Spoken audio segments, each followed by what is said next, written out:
I'll be working for a couple hours now, but in the meantime, here's some shots of the office.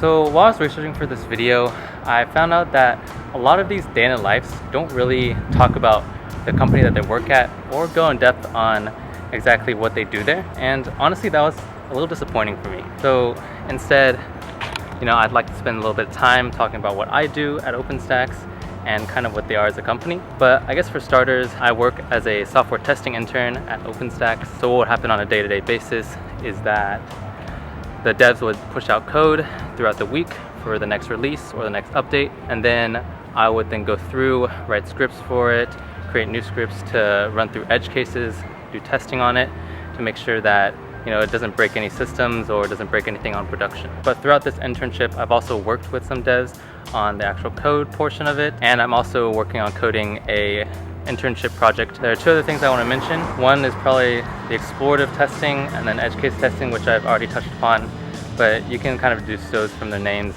Edge case testing is just where you go do just random things that you think no one would do to try to break the systems, and then explorative testing kind of just go about any software that OpenStax has, and you can write code for it, write scripts to run through it, automate it kind of.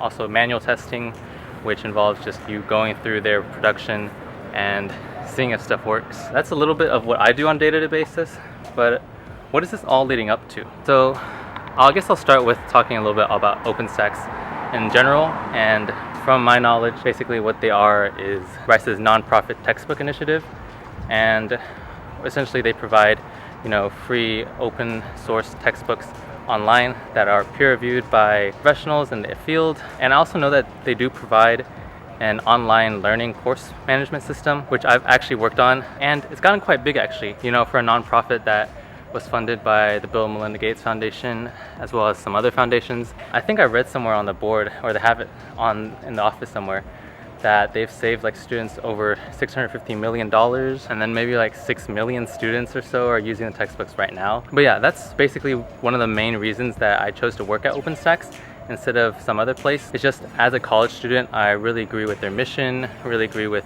how they're doing things, open resource textbooks, open education. All of those things touch home to me as, like I said, as a college student. So if you haven't already, go check out their website. It's just openstax.org. And for now, I'm gonna head to the gym.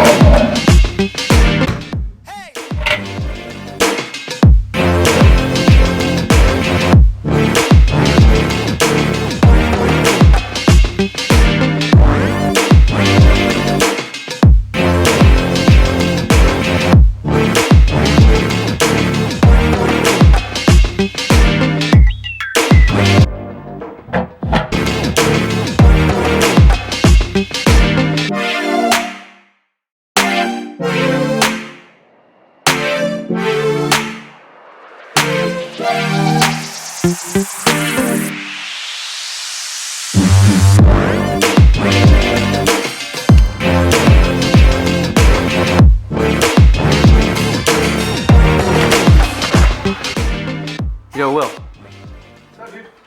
Ready to make some dinner? Yeah, let's go.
We did it. We're done.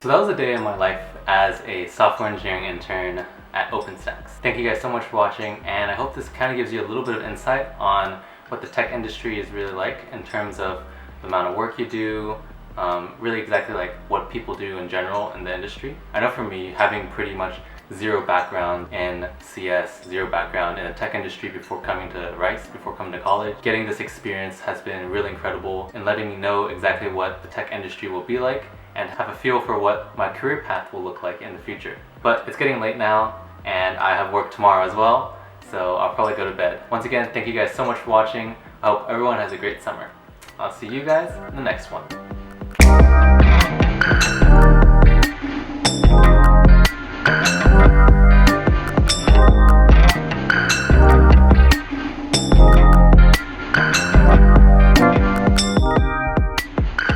Wait, what was the last? So I start in Albuquerque, then I go to Vermont, and stay there for one day.